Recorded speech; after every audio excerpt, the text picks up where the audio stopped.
wabarakatuh. Halo Sachers, balik lagi di talk show Tanda Tanya. Kalau tidak tanya, mau tahu dari mana?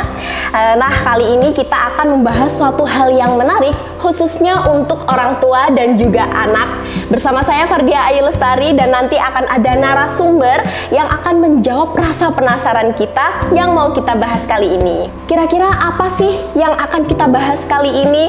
Oke, jadi kali ini kita akan membahas tentang cara membentuk generasi yang berkarakter dan tangguh di era digital.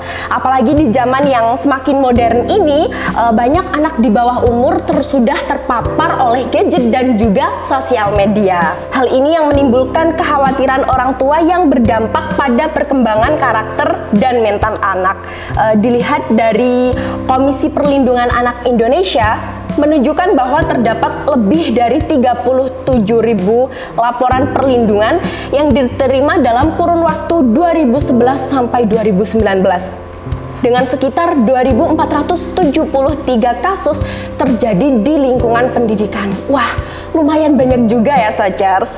Nah Sachers, rupanya faktor keluarga dan pendidikan itu sangat mempengaruhi hal tersebut.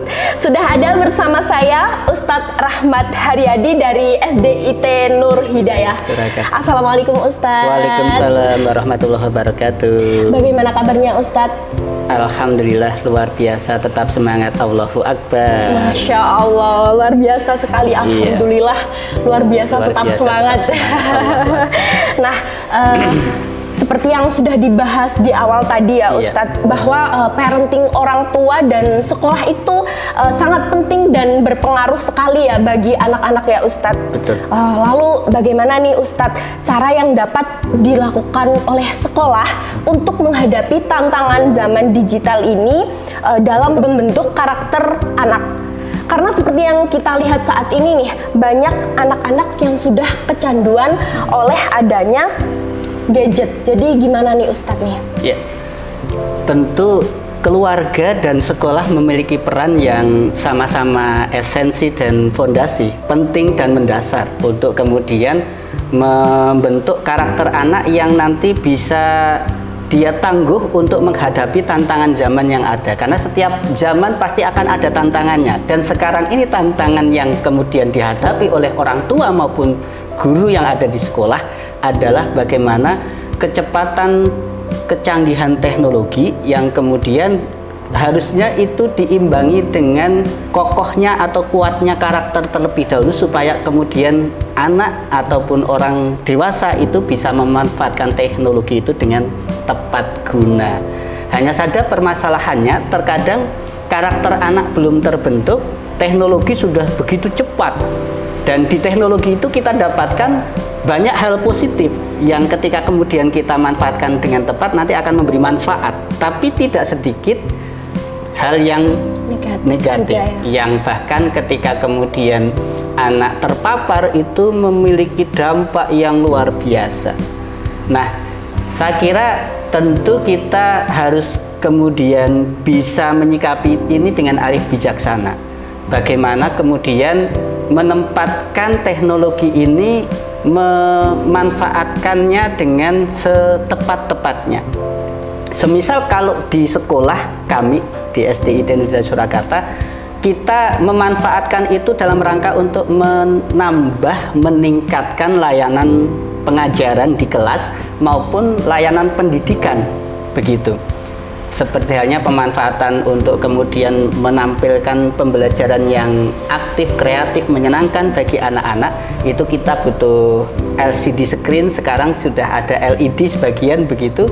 Itu bisa kemudian kita manfaatkan sebenarnya secara baik. Tapi ketika kemudian itu kita tidak manfaatkan dan anak-anak tidak kemudian kita arahkan, itu terkadang juga menjadi hal yang tidak baik bagi anak-anak, begitu. Nah, permasalahannya memang latar belakang keluarga itu yang berbeda-beda dalam menyikapi permasalahan teknologi ini. Karena di era digital ini terus terang memang terkadang menjadi teknologi ini menjadi pisau bermata dua, kan?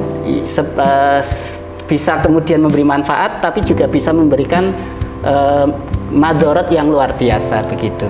Sehingga memang baik di sekolah maupun di rumah, mestinya kita orang tua memiliki acuan ataupun standar bagaimana memanfaatkan teknologi ini dengan sebaik-baiknya.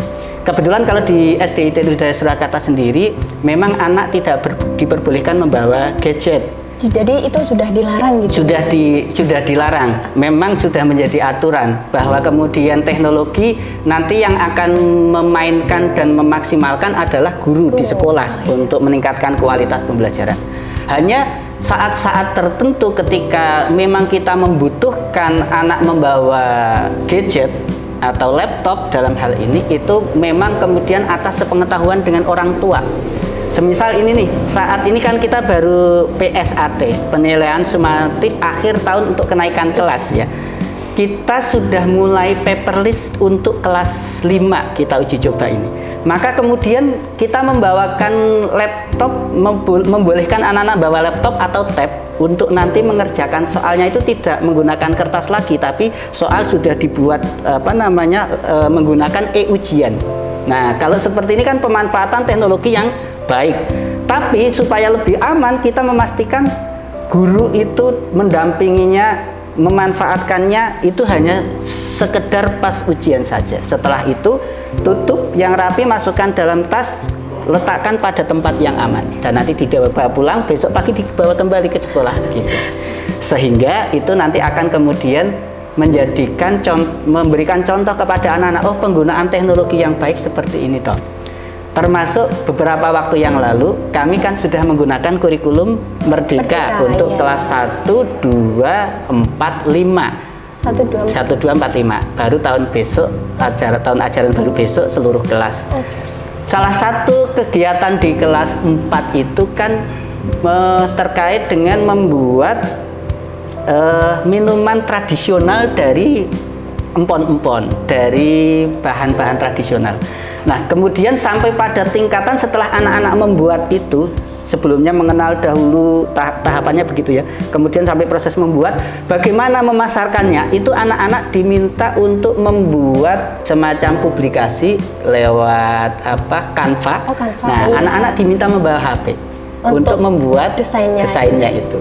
Nah, dengan syarat penggunaannya hanya pas kegiatan P5 itu. Setelah itu dirapikan, sehingga harapannya memang anak tetap aman, tidak mengakses hal-hal yang tidak positif begitu.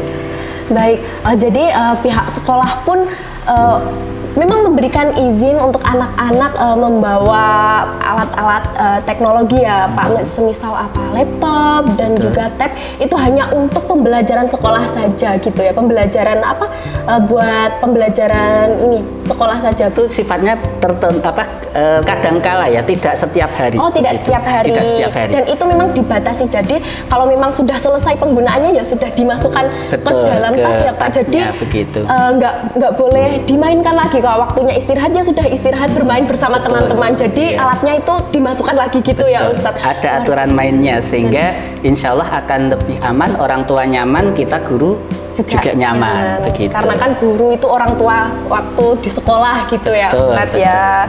Baik, kalau terus menurut Ustadz sendiri nih, apa yang dapat dilakukan sekolah untuk membentuk karakter anak yang tangguh agar tidak terbawa tren yang mungkin punya pengaruh negatif gitu? Ya, baik, di sekolah ya? Iya, di sekolah. Ketika di sekolah tentu yang paling mendasar adalah bagaimana memahamkan mindset anak itu terbangun dengan baik, bahwa kemudian teknologi itu sebagai sebuah sarana untuk pendidikan, untuk pengajaran itu memiliki manfaat.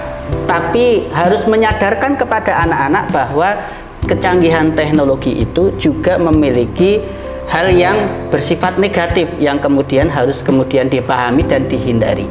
Ketika harapannya anak-anak sudah memahami hal yang mendasar ini, dan kita tentu juga menguatkan dengan anjuran-anjuran dari agama Islam supaya kemudian memanfaatkan sesuatu yang pada tempatnya dan lain sebagainya, itu nanti harapannya akan kemudian ketika anak pun di rumah menggunakan gadget, semisal orang tuanya mengizinkan, dia sudah ada filter terlebih dahulu. Oh, ini dulu Pak Guru ini, Bu Guru ini sudah menyampaikan hal-hal yang positif, hal-hal yang negatif, sehingga mereka sudah bisa memfilter, menyaring itu dengan pemahaman yang kemudian utuh kita berikan terlebih dahulu. Walaupun tentu ini bukan hal yang mudah juga memahamkan anak-anak supaya kemudian bisa memanfaatkan gadget ataupun teknologi yang lain itu dengan baik. Tapi tentu dengan usaha-usaha seperti itu harapannya anak akan terhindar dari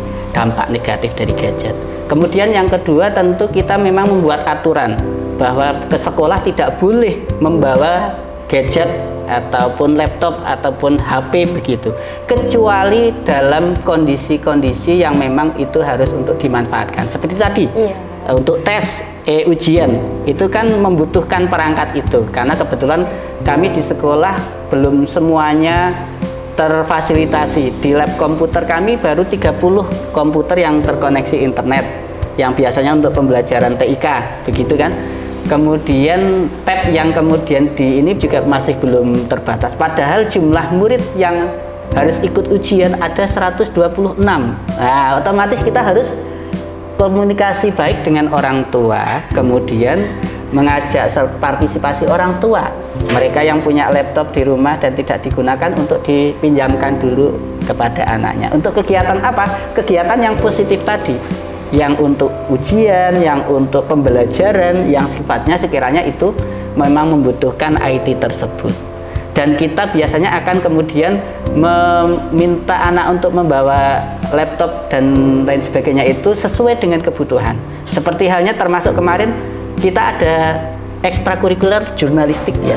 Nah, anak-anak diminta untuk membuat karya, ada workshop begitu untuk kemudian langsung membuat karya yang nanti harapannya akan kemudian kita terbitkan buku karya anak begitu kan. Nah, ini kan perlu itu. Tapi semua harus ada komunikasi baik dengan orang tua.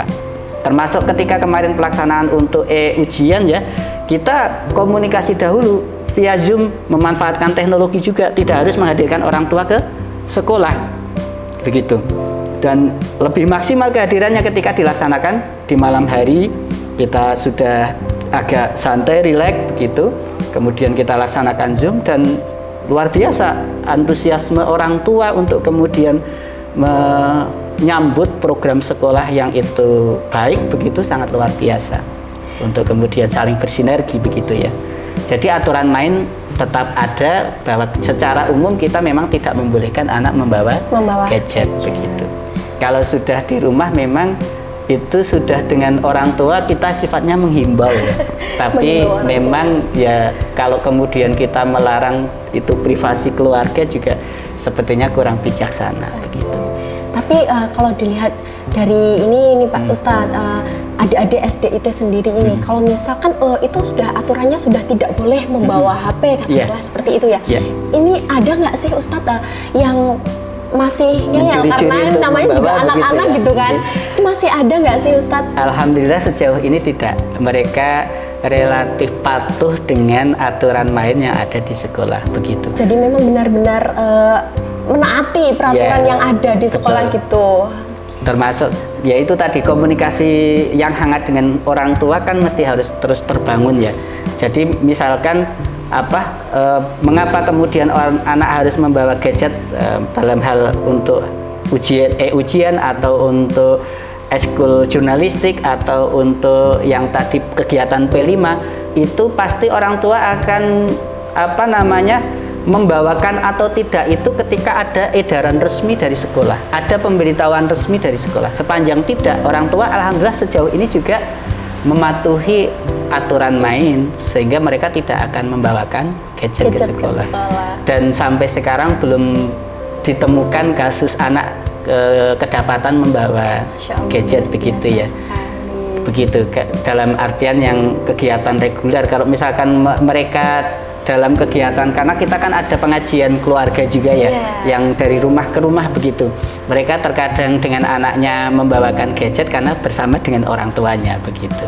Oke, karena kan di zaman kita nih, di zaman teman-teman yang ada di sini juga itu kita tuh sekolah ya sudah sekolah saja, praktek bawa buku tulis, pulpen segala macam itu ya Pak. Kita tuh belum ada yang namanya teknologi secanggih ini, secanggih di zaman sekarang ini. Kita taunya praktek, terus nanti mungkin kalau misal berkarya ya sudah mungkin nanti dari sekolah disuruh ini buat karya seni dari katakanlah dari sampah, dedaunan kayak gitu-gitu. Bener nggak sih teman-teman kayak gitu? Karena memang rata-rata di sini kita dulu ya. Iya, zaman dulu. Perbandingannya ini luar biasa sekali ya Pak. Sudah beda sekali sama di zaman yang sekarang ini. Betul. Luar biasa sekali. Kemudian ini Pak Ustadz nih, lalu sebenarnya apa sih Pak Ustadz yang menjadi peran penting orang tua nih untuk mendukung pembentukan karakter anak dalam menghadapi pengaruh teknologi di era digital, atau strategi efektif apa yang dapat dilakukan untuk membatasi anak dalam menggunakan medsos? Iya, baik. Orang tua menjadi komponen yang paling penting karena ia adalah keluarga lingkup pertama, lingkup terdekat anak. Sehingga ketika dalam sebuah keluarga itu orang tua, dalam hal ini ayah dan ibu atau mungkin kakak, orang yang lebih dewasa dari anak-anak begitu ya, itu menjalankan peran, bisa membimbing, bisa memberikan contoh kepada anak-anak untuk kemudian memanfaatkan gadget itu dengan baik, itu tentu akan kemudian menjadikan suasana yang nyaman dalam keluarga. Anak tidak akan terdampak dengan adanya gadget dan lain sebagainya. Nah, tentu keteladanan ini menjadi hal yang sangat penting, Mbak. Selain tadi saya kira pemahaman sudah didapatkan di sekolah, mungkin orang tua juga bisa menguatkan bagaimana nanti orang tua itu disiplin ketika di rumah. Kalau di tempat kerja mungkin karena gadget itu sebagai salah satu alat kerja nggak masalah tanpa tidak ada anak di situ. Tapi ketika sudah kembali ke rumah, anak sudah pulang ke rumah, maka orang tua harus menjadi teladan. Oh, saatnya untuk kemudian pegang gadget di waktu tertentu saja, tidak kemudian semua waktu digunakan untuk pegang gadget. Karena terkadang kan tidak hanya anak-anak sekarang ini fenomenanya, orang dewasa pun, remaja atau orang tua terkadang, wah, kemarin saya juga pernah lihat ada yang gaming, luar biasa, sampai waktunya banyak dihabiskan. Nah ini kan ketika orang tua kemudian juga sama begitu, anak akan mencontoh, iya kan? Itu. Kemudian tentu ya pemahaman yang sudah disampaikan di sekolah, di lembaga formal terkait dengan bagaimana urgensi terkait dengan IT dan lain sebagainya, cara memanfaatkan yang baik, bagaimana cara menghindari hal-hal yang tidak baik seperti apa, itu dikuatkan oleh rumah. Nah, orang tua dalam hal ini bisa kemudian melakukan pengawasan, mengawasi anak-anak yang ketika menggunakan gadget, ketika memang waktunya mereka boleh untuk menggunakan gadget begitu ya, ketika memang sudah ada kesepakatan dari keluarganya. Jadi tidak serta-merta dibiarkan saja anak menggunakan gadget, apalagi di situ mungkin wifi-nya full dan lain sebagainya. Karena kita bisa jadi mereka akan berselancar yang tadinya mungkin tidak sengaja mereka temukan, akhirnya kemudian tertemukan. Nah ini akan sangat bahaya sekali ketika tidak ada pengawasan dari orang tua. Walaupun tadi sebenarnya aturan main untuk penggunaan gadget di rumah itu memang harus kemudian dikuatkan, baik terkait dengan waktunya ataupun pemanfaatannya. Ini harus kemudian clear di awal, harusnya ada rule di keluarga, ada aturan main di situ, supaya kemudian semuanya aman, semuanya nyaman. Tidak sampai kemudian ada yang mendapatkan istilah kecanduan dan lain sebagainya. Karena memang kalau sudah sampai taraf kecanduan dan lain sebagainya itu akan sangat banyak merusak banyak hal. Konsentrasi fokus belajar akan berkurang. Dia akhirnya terkadang kalau yang gaming itu karena mengikuti ataupun meniru apa yang ada di game itu kan, terkadang kita sekilas melihat sesuatu yang biasa, tapi ketika berlanjut itu bisa jadi akan mengajarkan sesuatu tindak hal yang tidak baik, kekerasan dan lain sebagainya, mohon maaf. Nah, terkadang yang akhirnya kemudian dihasilkan dari anak yang sampai kecanduan itu kan dari perilaku, dari ucapan, dia kemudian dari emosi, itu yang luar biasa yang kemudian harus kita antisipasi. begitu. Dan saya kira sekarang ini fenomena anak terpapar itu luar biasa, tidak sedikit. Kalau tadi data yang panjenengan sampaikan kan itu luar sudah biasa. 2011 sampai 2011 kemarin ya, ini sudah 2024 gitu kan. Nah, ini saya kira memang pengawasan orang tua itu harus melekat begitu, selain keteladanan. Kemudian komunikasi, Mbak, komunikasi yang terbuka, yang open dengan anak. Bagaimana ketika rule tadi sudah dimainkan, maka keterbukaan, paling tidak ketika anak itu menemukan sesuatu hal yang asing kemudian malah bertanya kepada orang tuanya, itu lebih aman daripada kemudian mereka terus berselancar kemudian malah mendapatkan hal yang tidak positif, begitu kan? Itu kemudian membuat aturan main, saya kira jelas ya, untuk kemudian bisa diterapkan di anggota keluarga dengan sebaik-baiknya. Jadi bukan cuma orang tua saja, tapi kita sebagai kakak-kakak yang punya adik juga harus ikut memberi contoh yang baik ketika bermain gadget itu ada waktunya gitu ya. Satu lagi, Mbak, kita sepertinya ada semacam cara atau aplikasi yang bisa mengontrol ya. Nah, kontrol parent itu kan. Nah, saya kira itu juga penting untuk diketahui oleh orang tua sehingga membatasi paling tidak utamanya yang usia anak-anak. Misalkan yang YouTube aman hanya khusus untuk anak-anak itu kan ada. Nah, itu saya kira juga perlu untuk kemudian menjadi salah satu cara atau langkah yang bisa dilakukan oleh orang tua. Jadi kita sebagai orang tua maupun calon orang tua nih teman-teman nih ya, harus lebih paham betul tentang teknologi zaman sekarang, tentang gadgetnya, lebih paham betul daripada anak ya Ustadz, biar nantinya kita bisa membatasi nih anak harus bermain gadgetnya sampai di sini, yang dilihat-lihat, yang di scroll-scroll sampai sini gitu ya Ustadz ya. Betul. Tapi sekarang banyak fenomenanya lebih canggih anak daripada anaknya lebih pintar daripada orang tuanya ya. Karena memang begitu. Di zaman yang sekarang ini luar biasa sekali pengaruhnya ya Ustadz ya. Betul. Nih saya boleh tanya nggak sih Ustadz nih, semisal nih kita kan sebagai orang tua, kita sebagai kakak-kakak nih sudah membatasi adiknya, membatasi anaknya, mengontrol dia dalam bermain gadget. Ini tapi namanya juga anak-anak ya Ustadz ya, tantrum. Jadi dia itu kayak nangis, oh nggak mau, ini masih mau main. Terus kan namanya orang tua nih nggak, ya gimana kalau anaknya nangis ya harus dikasih lah handphonenya kayak gitu-gitu ya Ustadz. Ini bagaimana sih Ustadz untuk menyikapi anak kita yang kayak seperti itu gitu? Sampai tantrum. Sampai tantrum, gimana caranya? Kita orang tua mestinya harus bisa membaca, oh kalau anak sudah seperti ini harus menjadi warning begitu. Maka sebenarnya ada beberapa hal yang bisa kita lakukan, adalah bagaimana mengalihkan anak kepada aktiviti yang lebih lebih menyenangkan dan menghindarkan mereka kepada gadget. Itu juga bisa jadi kita ajak mereka untuk jalan-jalan, mungkin juga diberi iming-iming dalam artian ayo ke pinggir jalan, nanti ketika ada bis lewat bisa jadi nanti akan ada suara yang kamu senangi, biasuri dan sebagainya kan bisa itu ya. Atau bermain layang-layang untuk yang cowok begitu. Jadi untuk pokoknya dialihkan supaya kemudian mereka tidak kemudian terus-menerus memegang gadget begitu. Karena memang ya sebenarnya ketika anak-anak itu disibukkan dengan kegiatan yang lain, itu akan dengan sendirinya itu dia akan agak terlupakan dengan gadget begitu. Entah dengan bersepeda atau mungkin dengan berenang. Atau mungkin ya kegiatan yang orang tua atau kakak dewasanya itu harus mengalah untuk mengalihkan perhatian anak-anak begitu ke aktivitas yang lain begitu.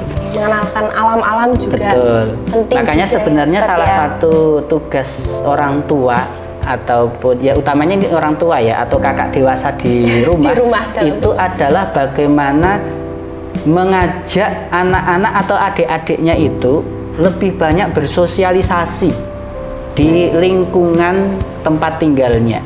Tentu dengan memilih sosialisasi insya Allah dalam makna lingkungan yang positif begitu ya. Karena mohon maaf fenomena sekarang itu anak banyak cenderung rumahan atau bahkan di kamar begitu daripada untuk berkegiatan yang sosial.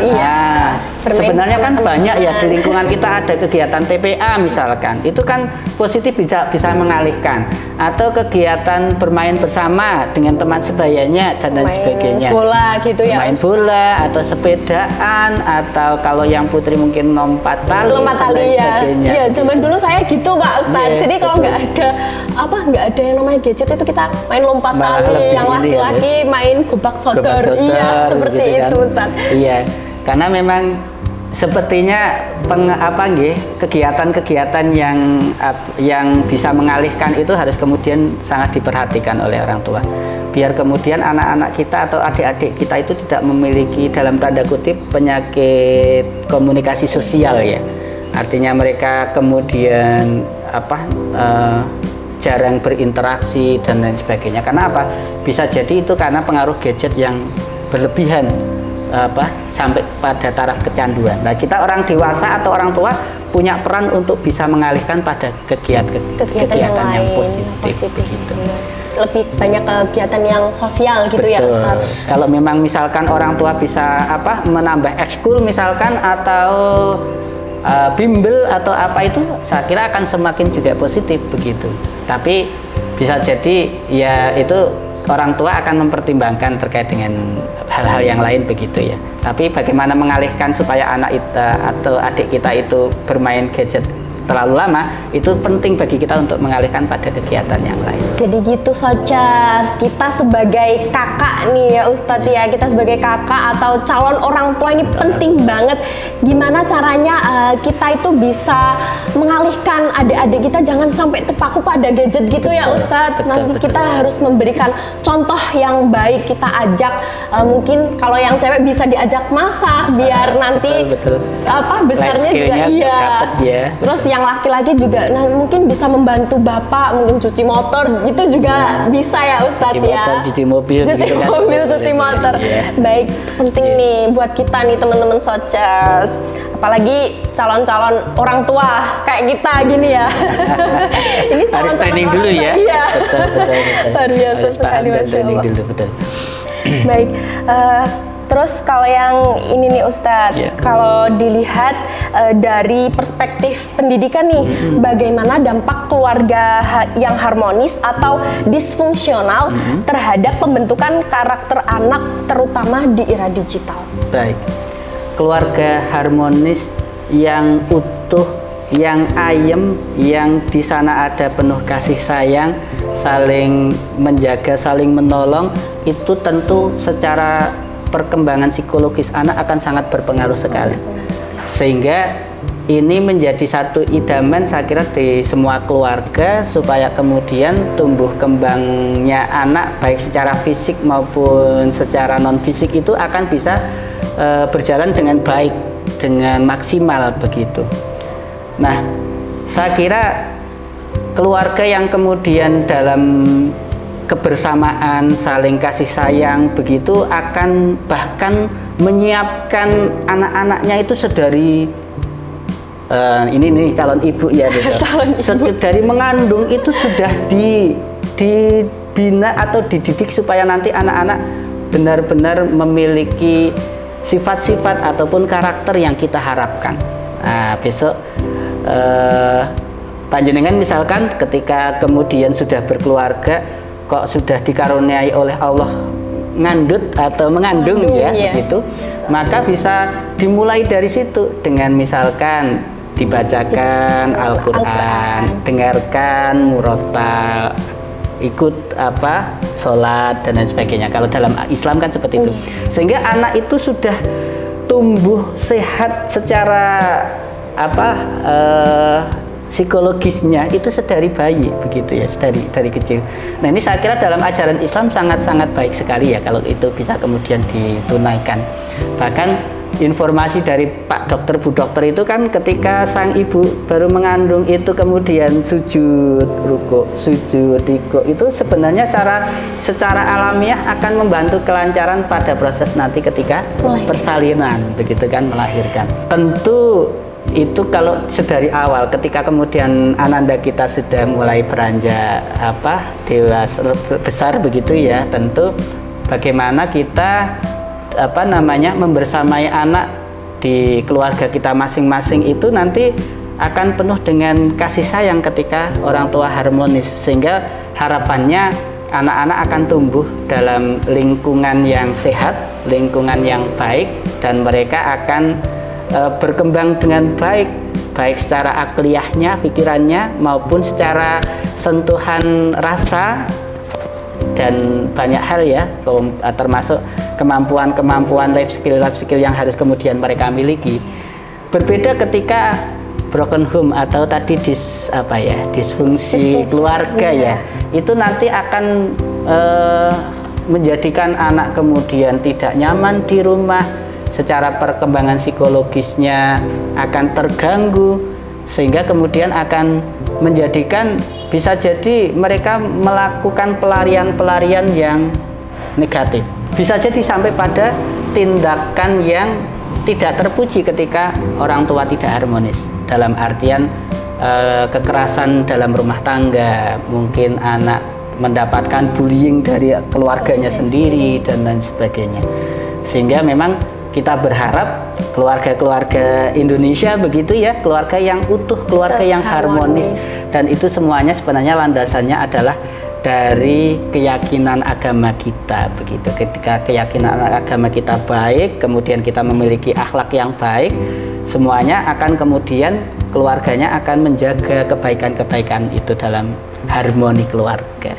Jadi memang untuk anak sendiri itu tergantung orang tuanya. Betul. Ya Ustadz, tergantung kebiasaan orang tuanya. Jadi bukan cuma waktu sudah dewasa sudah mulai besar saja, tapi memang di dalam kandungan memang kita sebagai umat muslim ya Ustadz, sebagai orang tua sering-sering mendengarkan sholawat, kayak membacakan surah-surah nih untuk janin yang ada di dalam kandungan gitu ya Ustadz. Luar biasa sekali. Tapi memang peran orang tua itu memang harus menjaga sikap juga ya Ustadz di depan anak-anak. Keteladanan itu hal yang sangat penting saya kira ya. Betul sekali ya. Jadi kita nih Soccer sebagai baik orang tua Socers yang ada di rumah dan juga teman-teman yang ada di sini juga, saya sendiri nih sebagai calon orang tua memang harus betul-betul mempersiapkan dari sejak dini. Sebelum menjadi orang tua memang benar-benar harus disiapkan sekali ya Ustadz ya. Betul. Agar nantinya anak-anak tidak terjerumus gitu ya di zaman yang kayak seperti ini baru di zaman 2024 nanti zaman kedepannya seperti apa. Ya. Jadi kan ada juga kan ya Ustadz, waktu hamil tuh gini ibunya sering dengar musik kayak gitu-gitu, jadi sering lihat HP, bukannya malah dibacain surat-surat gitu. Itu nantinya juga akan berpengaruh kepada anak nantinya. Seperti itu. Oke, luar biasa sekali ya Ustadz, Masya Allah. Nah sekarang nih Ustadz, pertanyaan yang terakhir nih Ustadz nih, bagaimana cara sekolah dapat berkolaborasi dengan orang tua untuk menciptakan lingkungan pendidikan dan mendukung anak-anak serta mencegah dan menangani kasus perundungan di lingkungan pendidikan? Oke, baik. Kalau kami di SD Islam Terpadu Nur Hidayah Surakarta, komitmen kebersamaan dalam mendidik anak itu menjadi hal yang penting dan sedari awal kita bangun. Bahkan ketika masa penerimaan peserta didik baru, itu poin yang kita tekankan adalah bagaimana orang tua mau untuk berkomitmen bersama untuk suksesnya pendidikan anak-anak. Yang kemudian kita tidak mau orang tua itu pasrah bongkoan, wis kami serahkan anak saya untuk kemudian dididik, saya tak bekerja fokus saja. Tidak. Kalau di kami harus ada komunikasi yang hangat, harus ada kebersamaan yang baik. Karena apa? Pendidikan, karena kebetulan kami bukan pondok pesantren loh ya. Kalau pondok pesantren 24 jam akan diserahkan kepada Pak Yai, Bu Nyainya atau Ustadz Ustadahnya. Tapi kalau full day school seperti halnya kami, ada waktu anak di sekolah, ada waktu anak di rumah. Sehingga harus klop ini, harus match dan harus hangat ini komunikasi kerjasama antara orang tua dengan guru, antara rumah dengan sekolah, sehingga pembiasaan baik yang ada di sekolah harapannya nanti akan dilanjutkan di rumah. Kebiasaan yang sudah baik di rumah akan kemudian juga ditularkan kepada teman-temannya ketika di sekolah, begitu, sehingga siklusnya akan terus kebaikan. Harapan kita begitu. Bahkan untuk mewujudkan kebersamaan itu, kami di sekolah ada komite sekolah, ada POMG. Komite sekolah nanti biasanya akan menyelenggarakan seminar pendidikan, saling mengedukasi antara guru dengan orang tua. Bagaimana pengasuhan anak, mendidik anak yang laki-laki, mendidik anak perempuan, itu ternyata ada kekhususannya. Ada perbedaannya ya, ya, ada spesifikasinya yang kemudian harus diketahui oleh orang tua, begitu. Bagaimana menjauhkan anak-anak supaya tidak terhindar dari gadget. Nah, kemarin kita pernah mengundang Ibu Eli Risman, Ayah Tendri Jaisur Rahman, dan banyak pemateri yang kemudian kita hadirkan. Nah, pengurus POMG itu yang di lingkup kelas kecil, kelas 1A ada pengurusnya, 1B ada satu pengurusnya, sampai kelas 6 itu ada pengurusnya. Itu membuat pengajian keluarga setiap semester 2 kali. Nah, kalau seminar parenting tadi setahun sekali sekaligus halal bihalal, begitu. Nah, ini kebersamaan ini harapannya akan kemudian menghadirkan suasana dan lingkungan yang nyaman baik di rumah maupun di sekolah. Karena kunci karakter mulia itu tercapai dengan pembiasaan dan keteladanan. Di rumah orang tua menjadi teladan, bapak ibunya, kakak dewasanya juga menjadi teladan, dan membiasakan itu bagaimana makan dengan duduk, minum dengan duduk, makan dengan tangan kanan, minum dengan tangan kanan, berdoa terlebih dahulu, harus sopan kepada orang yang lebih dewasa, harus menyayangi kepada semuanya. Itu ketika kemudian dihadirkan di lingkungan sekolah, iya, di rumah, iya, waktu 24 jam yang ada harapannya adalah kebaikan dan kebaikan. Begitu. Begitu, ya, Pak, betul. Nah, dengan hal seperti itu, karakternya akan tangguh, harapannya mereka akan kemudian nanti bisa ketika harus berhadapan dengan gadget misalkan, teknologi, karena mungkin mereka misalkan nanti kuliah dan sebagainya, itu sudah bisa memanfaatkan dengan sebaik-baiknya. Begitu.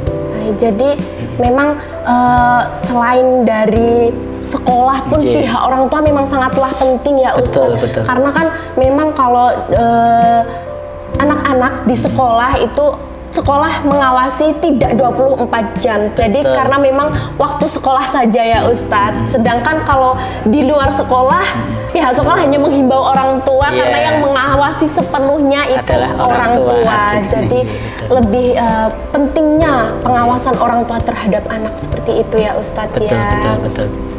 Jadi ini Sochers, penting sekali untuk kita sebagai orang tua dan juga calon orang tua yang ada di sini, kita harus benar-benar mengawasi, pentingnya mengawasi anak dalam menggunakan gadget juga ya Sochers. Nah, itu tadi pembahasan kita mengenai cara membentuk generasi yang berkarakter dan tangguh di era digital, baik yang ada di studio maupun buat Sochers yang ada di rumah. Ini penting banget loh teman-teman, ilmunya ini penting sekali, apalagi buat kita para calon orang-orang tua dan apalagi yang sudah berumur matang nih. Gimana nih gimana nih teman-teman.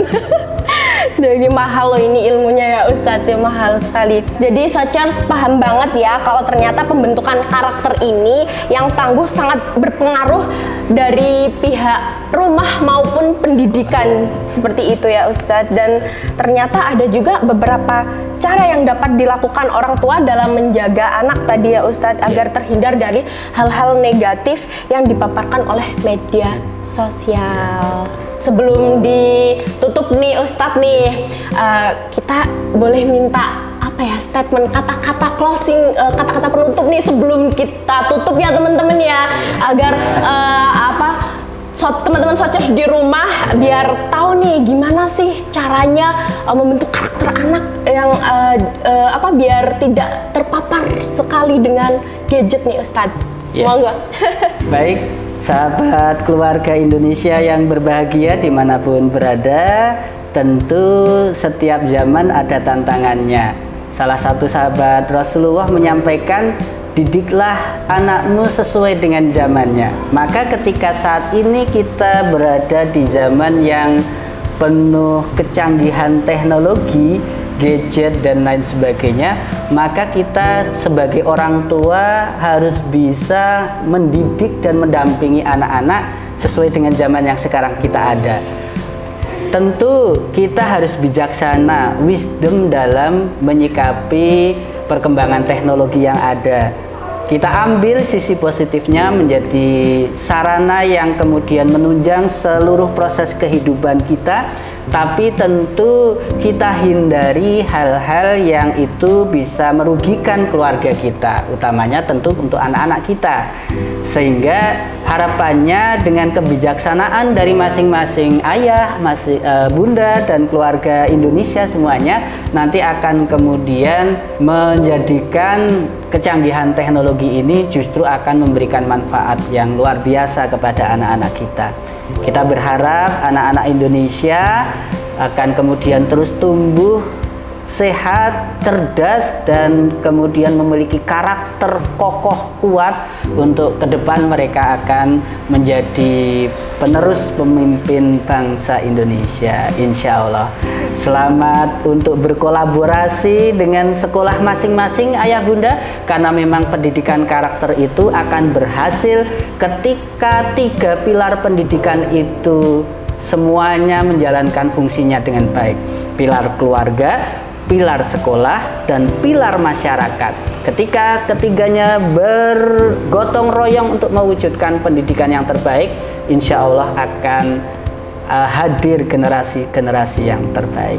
Terima kasih. Assalamualaikum warahmatullahi wabarakatuh. Waalaikumsalam warahmatullahi wabarakatuh. Beri tepuk tangan dan terima kasih Ustadz. Semoga ilmu yang telah disampaikan bisa bermanfaat bagi kita yang ada di studio maupun sochers yang ada di rumah. Dan semoga perundungan di Indonesia ini menurun ya Ustadz ya. Banyak harapan untuk adik-adik maupun anak-anak yang ada di luar sana. Nah, jangan lupa baca terus berita-berita update lainnya dan juga video-video menarik lainnya di soklife.com. Dan jangan lupa buat like, komen, dan subscribe. Saya Fardia Ayu Lestari bersama Bapak Rahmat Haryadi mengucapkan terima kasih dan sampai jumpa. Wassalamualaikum warahmatullahi wabarakatuh. Waalaikumsalam warahmatullahi wabarakatuh.